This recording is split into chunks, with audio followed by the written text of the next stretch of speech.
집에 가. 공부는 무슨 공부냐? 공장에 나가서 식구들 입에 풀칠이나 하도록 해라. 아버지가 다리를 잃고 자리에 누우신 그날, 동네에서 제일 지독한 구두쇠 영감이 우리 집 마당에 서서 저한테 던진 말이었습니다. 그날부터 저는 그 영감을 세상에서 가장 미워하며 살았어요. 무려 30년을요. 그런데 제 정년 퇴임식 날 그 영감이 남긴 낡은 나무 상자 하나가 강당을 통째로 눈물바다로 만들었습니다. 여러분은 평생 오해하고 미워했던 사람의 진심을 너무 늦게서야 알아버린 적 있으신가요? 오늘 그 이야기를 처음부터 털어놓아 볼게요.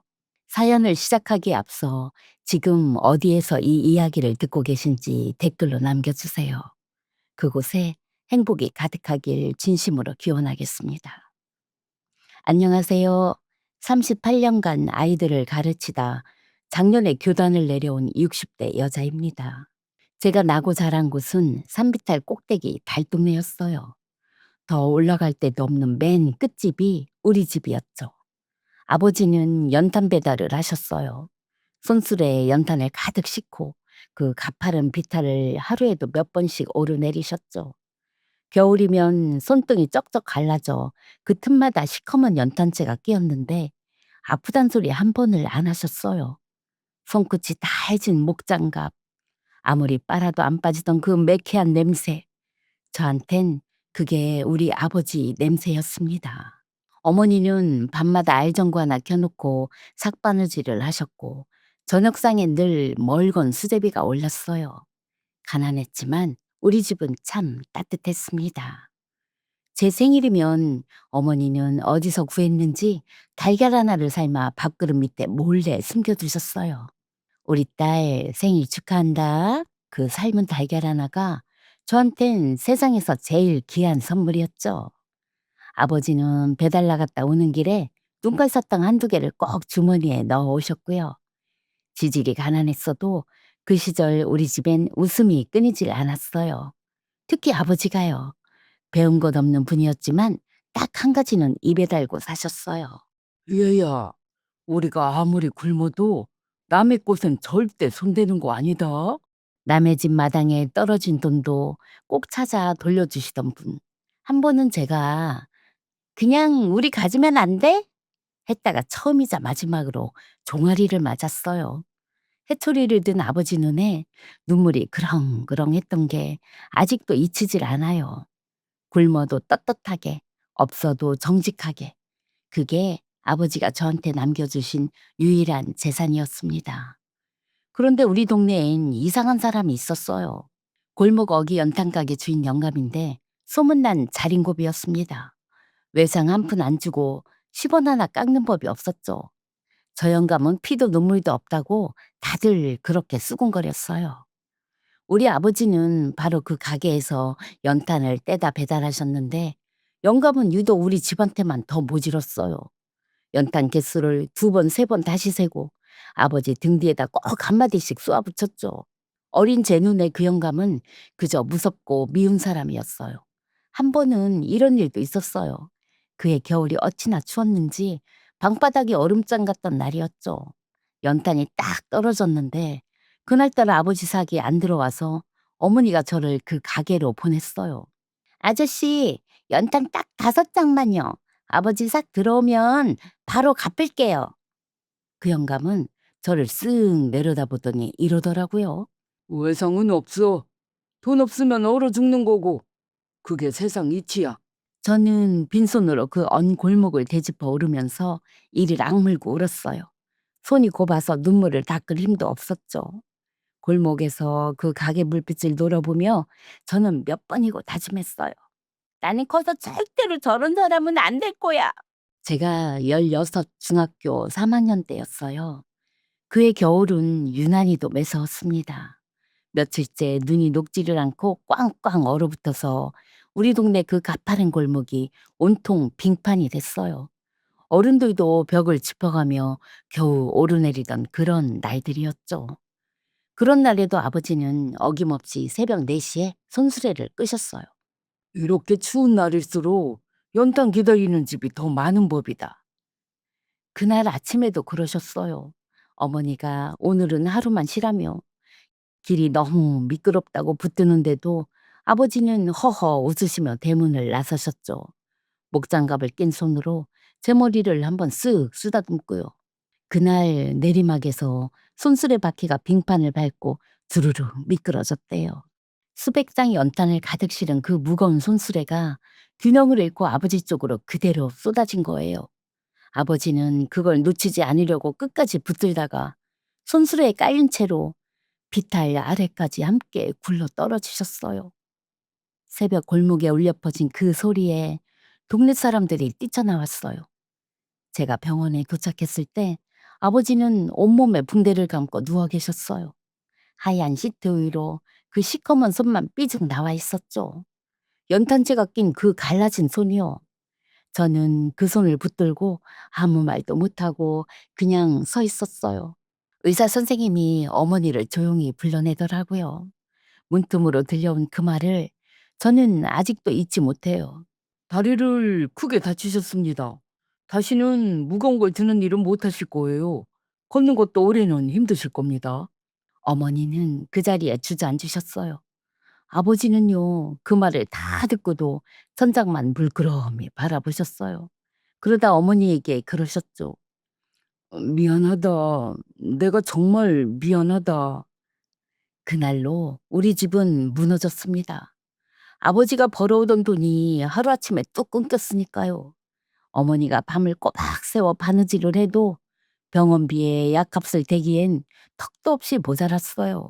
쌀떡은 금세 바닥을 드러냈고 그 멀건 수제비마저 못 끓이는 날이 늘어갔죠. 병원비는 하루가 다르게 눈덩이처럼 불어났어요. 어머니는 아는 집이란 집은 다 찾아다니며 손을 벌렸죠.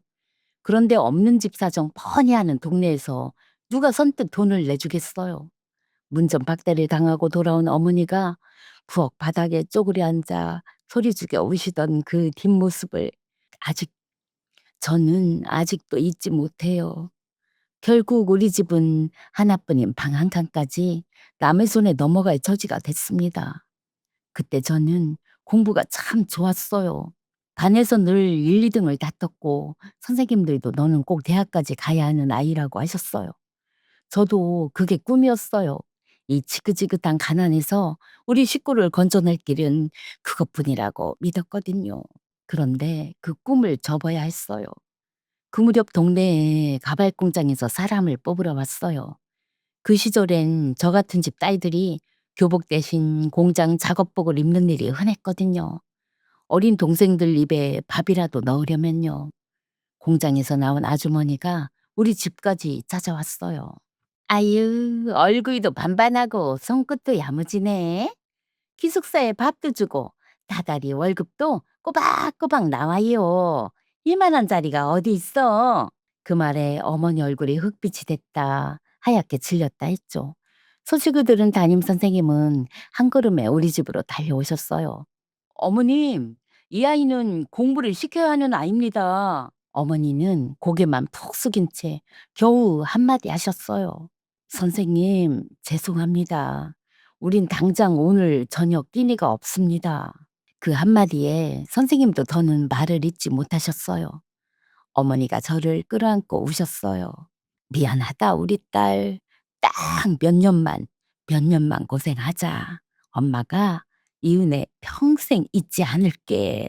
저는 어머니 앞에서는 괜찮다고 웃어 보였어요. 엄마, 나 공장 가는 거 하나도 안 무서워. 돈 많이 벌어올게. 그렇게요. 사실은 그날 밤 이불을 뒤집어 쓰고 얼마나 울었는지 몰라요. 교과서를 가슴에 꼭 끌어안고서요. 그렇게 공장 갈 날짜까지 다 정해진 며칠 뒤였어요. 그 연탄 가게 영감이 우리 집을 찾아왔어요. 방문을 열자마자 인사도 없이 대뜸 이러더라고요. 자넨 남편이 마지막에 가져간 연탄, 그 값을 아직 안 치렀어. 외상값부터 갚아야 할 거 아닌가? 어머니가 두 손을 모으고 사정을 했어요. 영감님, 사람이 저렇게 누워서 꼼짝을 못 하는데 조금만 사정을 봐주세요. 몸이 좀 추스러지면 반드시 갚겠습니다. 근데 그 영감은 눈 하나 깜짝 안 했어요. 딱한 건 딱한 거고 셈은 셈이지. 이 세상에 공짜가 어디 있어? 그러더니 마루끝에 굳은 얼굴로 서 있던 저를 위아래로 쓱 훑어보는 거예요. 그리고는 이렇게 내뱉었어요. 그 알지배가 공부는 무슨 공부야? 공장이라도 가서 식구들 입에 풀칠이나 하는 게 그게 내 도리지. 저는 그 자리에서 온몸이 부들부들 떨렸어요. 누워 계신 아버지 들으라는 듯 던진 그 말이 열려서 제 가슴에 대무처럼 콱 박혔어요. 얼굴이 화끈거리고 눈에서는 뜨거운 게 뚝뚝 떨어지는데 이를 악물고 참았어요. 저 영감 앞에서만은 절대 울고 싶지 않았거든요. 그때 방 안에서 무슨 기척이 들렸어요. 다리를 못 쓰고 누워 계시던 아버지가 그 모진 말을 방문 너머로 다 듣고 계셨던 거예요. 아무 말씀도 없이 그저 이불을 끌어당겨 얼굴을 덮으시는데 그 이불깃이 가늘게 떨리고 있었어요. 평생 자식 앞에서 눈물 한 번 안 보이시던 양반이에요. 저는 그 떨리는 이불을 참아 볼 수가 없어서 고개를 돌렸습니다. 그날 저는 마음속으로 몇 번이고 되뇌었어요. 내가 반드시 성공할 거야. 반드시 어엿한 사람이 돼서 저 인간 앞에 당당하게 설 거야. 그 영감의 주름진 얼굴이 그날 이후로 제 미움의 전부가 됐습니다. 공장에 들어가기로 한 날이 하루하루 다가왔어요. 떠나기 전날 밤 저는 그동안 아끼던 교과서들을 상자에 차곡차곡 담았어요. 밑줄이 빼곡한 국어책, 손때 묻은 영어 사전 하나하나 쓰다듬다가 기어이 그 위에 엎드려 울고 말았죠. 공부가 이렇게 좋은데 조금만 더 하고 싶은데 소리도 못 내고 어깨만 들썩이면서요. 그렇게 그 밤 제 꿈을 상자 속에 접어 넣었습니다. 그런데 참 이상한 일이 벌어졌어요. 공장에 나가기로 한 그날을 며칠 앞둔 어느 아침이었어요. 어머니가 우체국에서 온 봉투 하나를 손에 든 채 넋이 나간 얼굴로 마당에 서 계시더라고요. 얘야, 이게 대체 뭐니? 누가 이런 걸 다? 제가 받아들고 열어봤더니 봉투 안에 돈이 들어 있었어요. 제 한 학기 등록금하고 교과서 값까지. 신기하게도 딱 그만큼이요. 한 푼도 넘치지도 모자라지도 않게요. 그런데 보내는 사람 자리에는 이름이 없었어요. 어머니랑 저는 밤새 머리를 맞대고 궁리했어요. 시골 먼 친척인가? 아버지의 친구분인가? 아니면 학교 선생님이? 근데 아무리 짚어봐도 이런 큰돈을 이름도 없이 보내줄 사람이 우리 주변엔 없었어요. 우리 형편에 그럴 여유가 있는 사람이 어디 있었겠어요. 더 놀라운 건요. 그 봉투가 그달 한 번으로 끝이 아니었다는 거예요. 다음 학기에도 그다음 학기에도 등록할 때가 되면 어김없이 꼭 그만큼의 돈이 이름도 없이 도착했어요. 저는 결국 공장에 가지 않았습니다. 그 이름 모를 봉투 덕분에 저는 벗어두었던 교복을 다시 입을 수 있었어요. 다시 책상 앞에 앉을 수 있었죠. 그날 밤 저는 교과서를 끌어안고 조용히 다짐했어요. 이 봉투를 보내주신 분이 누구든 내가 살아서 꼭 찾아낼 거야.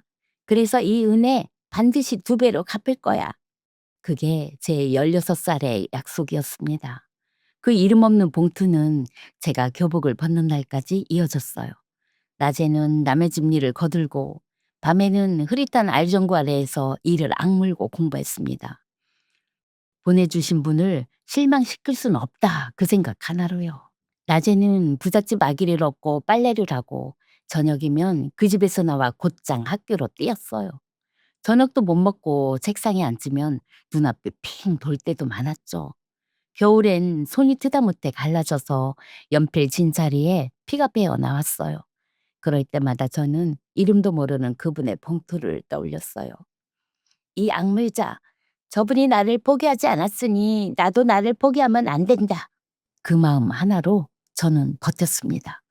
그렇게 저는 야간 고등학교를 마치고 끝내 교육대학까지 들어갔어요. 우리 달동네에서 대학생이 나온 건 제가 처음이었습니다. 교대 마지막 해 봉투는 딱 끊겼어요. 마치 이제 너 혼자 설 수 있지 하고 손을 놓듯이요. 저는 그분을 정말로 찾고 싶었어요. 우체국에 몇 번을 찾아가 물었지만 보내는 사람 이름이 없어 알 길이 없다는 대답뿐이었죠. 시골 친척도 옛 담임 선생님도 다 아니었어요. 그분은 끝까지 철저하게 자기를 숨겼습니다. 그래도 저는 포기가 안 됐어요. 명절마다 혹시나 하고 먼 친척들 얼굴을 살폈고 길에서 인자한 노인을 보면 혹시 저분이 아닐까 괜히 뒤를 돌아봤어요. 은혜를 갚기는커녕 고맙다는 말 한마디 전할 데가 없다는 게 세월이 갈수록 가슴에 얹혔습니다. 제가 첫 발령을 받던 해봄 아버지가 돌아가셨어요. 아버지는 흐릿한 눈으로 저를 한참 바라보시다가 겨우 입을 떼셨어요. 우리 딸 선생님 됐다며? 아버지가, 못난 아버지가. 참 미안했다. 아니에요, 아버지. 다 아버지 덕분이에요. 남의 것에 손대지 말라던 그 말, 저 평생 안 잊었어요. 아버지는 그 말에 희미하게 웃으시고는 그날 밤 조용히 눈을 감으셨어요. 저는 아버지의 손을 밤새도록 놓지 못했습니다. 그런데 장례식 날 뜻밖의 사람이 왔어요. 그 연탄 가게 영감이었습니다. 조문객 틈도 아니고 저만치 담장 옆에 우두커니 서 있다가 전람본 없이 그냥 돌아갔어요. 저는 속으로 이를 갈았어요. 뭐하러 왔대? 살아생전 우리 아버지를 그렇게 모질게 대해놓고. 그 뒤로도 세월은 흘렀어요. 저는 아이들을 가르치며 결혼도 하고 아이도 낳고 어느새 머리가 희끗한 선생님이 됐습니다. 가끔 고향에 가면 그 영감은 아직도 그 자리에서 연탄 가게를 지키고 있었어요. 등이 굽고 백발이 다 됐는데도 무뚝뚝하기는 똑같았죠. 한 번은 골목에서 딱 마주쳤는데 대뜸 이러더라고요. 학교 선생 됐다며? 저는 대꾸도 하기 싫어서 네 한마디만 하고 지나쳤어요. 그 얼굴만 보면 16 그날 마당에서 들은 말이 그대로 되살아났거든요. 계집애가 무슨 공부야. 저는 평생 그 한마디를 용서할 수가 없었습니다. 한 번은 명절에 고향에 갔다가 그 가게 앞을 지나게 됐어요. 영감이 저를 불러 세우더니 신문지에 싼 뭔가를 불쑥 내밀더라고요. 뭔지 열어보지도 않고 저는 매몰차게 됐습니다.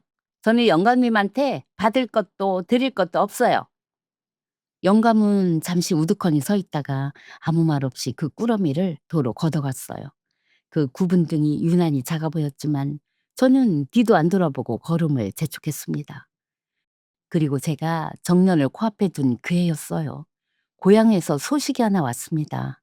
그 영감이 홀로 세상을 떠났다고요.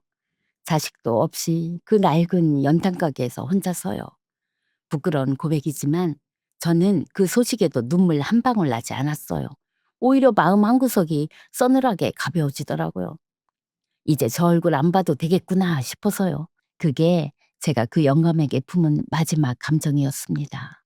정년 퇴임식 날이었어요. 38년을 몸담은 학교 강당에 후배 교사들과 제자들이 가득 모였습니다. 꽃다발이며 감사패며 저는 그저 담담하게 긴 교직 생활을 마무리하고 있었어요. 그 영감의 죽음 같은 건 이미 제 마음에서 지워진 지 오래였고요. 식이 거의 끝나갈 무렵 웬 낯선 청년 하나가 강당 뒤에서 저를 찾아왔어요. 손에는 신문지에 둘둘 싼 낡은 나무 상자 하나가 들려 있었습니다. 선생님, 얼마 전에 홀로 돌아가신 제 큰아버지가 이걸 꼭 선생님께 전해드리라고 하셨습니다. 큰아버지. 그 청년의 입에서 나온 사람은 그 연탄 가게 영감이었어요. 저는 떨떠름한 얼굴로 상자를 받아들었어요. 죽어서까지 뭘 남겼다고. 그런 마음이었죠. 그래도 사람들이 다 지켜보는 앞이라 저는 그 낡은 뚜껑을 열었습니다. 삐거덕 하고 오래된 경첩이 울었어요.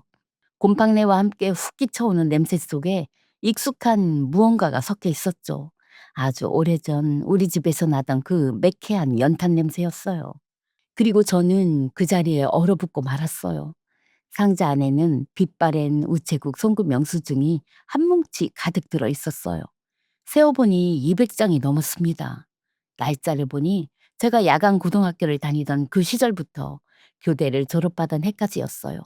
떨리는 글씨로 적힌 그 영수증들은 전부 그 영감의 것이었습니다.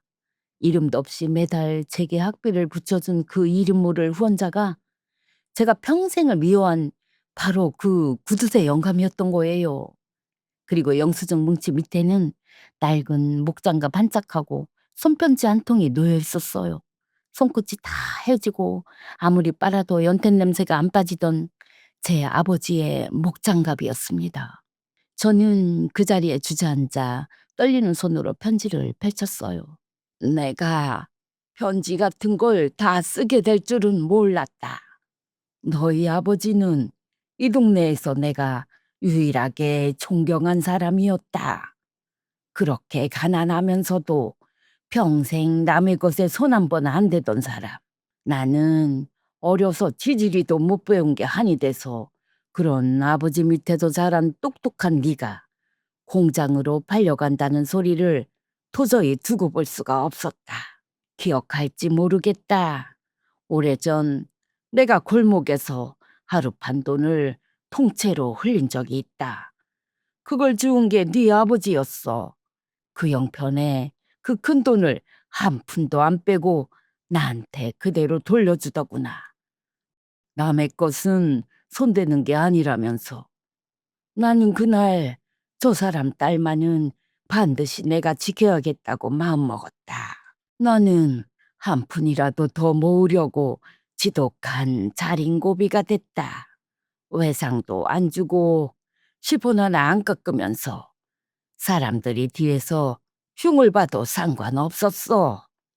그리고 그날 마당에서 너한테 던진 모진 말 두고 두고 미안했다.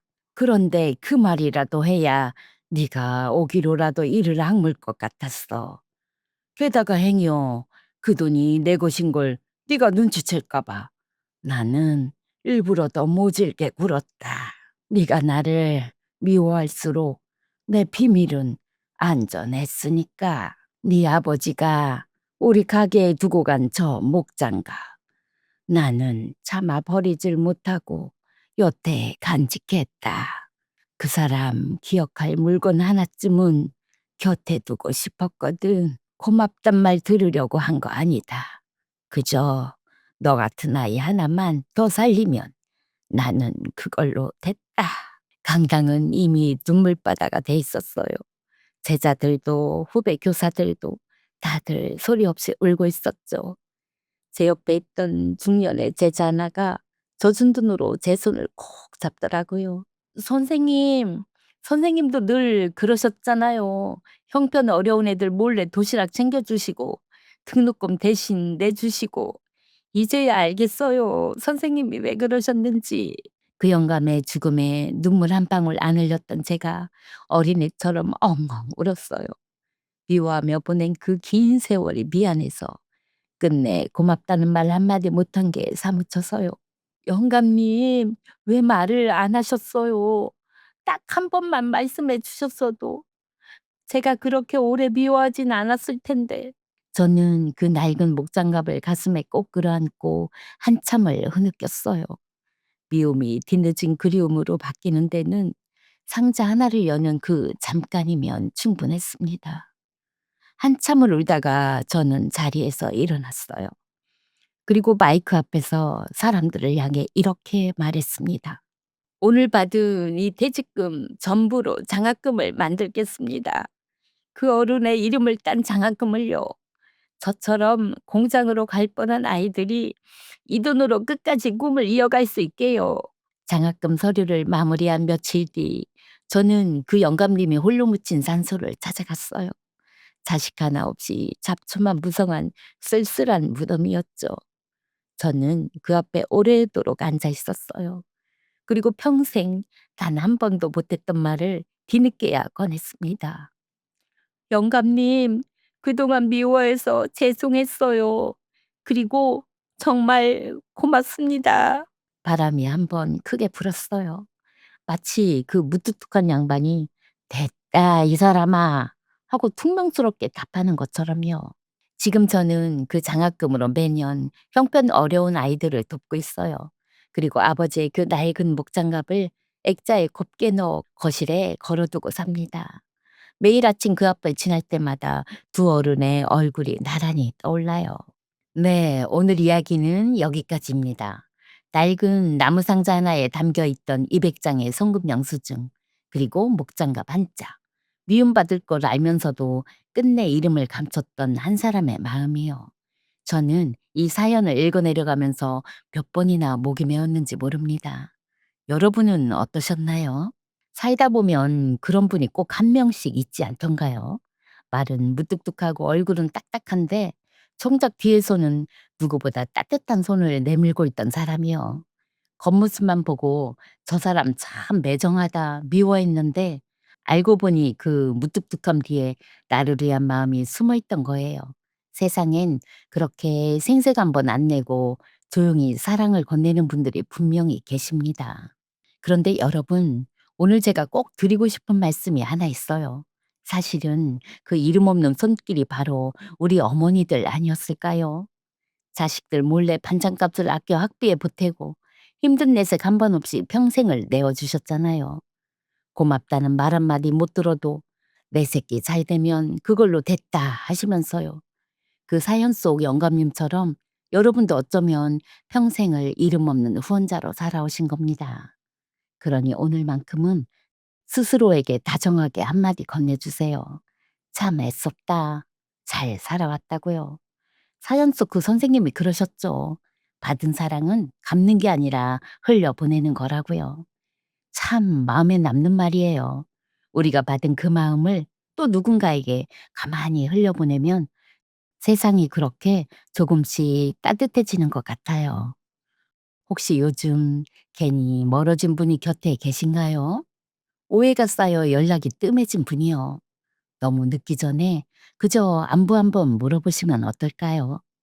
잘 지내지요? 그 짧은 한마디면 충분합니다. 마음이라는 건 미루면 미룰수록 전하기가 더 어려워지더라고요.